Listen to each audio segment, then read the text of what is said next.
இந்த மாதிரி ஸ்டால் போடணும்னு எனக்கு ரொம்ப நாளா ஒரு ஆசை இருந்தது. அது எனக்கு அன்னைக்கு நிறைவேறிருச்சு. என்னோட பாப்பா படிக்கிற ஸ்கூல்ல நான் ஸ்டால் போட்டிருந்தேன்.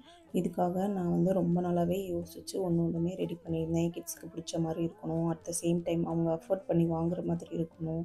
அப்படின்னு யோசிச்சு மெனு ரெடி பண்ணுறதுக்கே எனக்கு அவ்வளோ டைம் எடுத்துக்கிடுச்சு.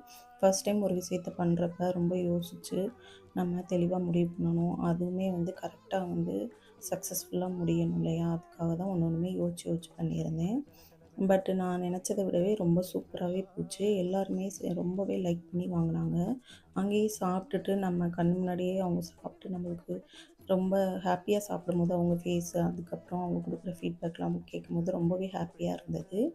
எனக்கு at the end of the ப்ரோகிராம்க்கு முன்னாடியே எனக்கு எல்லாமே சோல்ட் அவுட் ஆயிடுச்சு. ஸோ நான் ரொம்பவே ஹாப்பியா இருந்தேன். இந்த வாய்ப்பு குடுத்த எல்லாருக்குமே ரொம்ப தேங்க்ஸ். இதில எனக்கு ரொம்ப ஹெல்ப் பண்ண என்னோட ஹஸ்பண்ட் அண்ட் சிஸ்டர் எல்லாருக்குமே நான் தேங்க் பண்ணிக்கிறேன். என்னால தனியா இத கண்டிப்பா பண்ணியிருக்கவே முடியாது. எல்லாரோட சப்போர்ட்டுக்குமே ரொம்ப ரொம்ப தேங்க்ஸ்.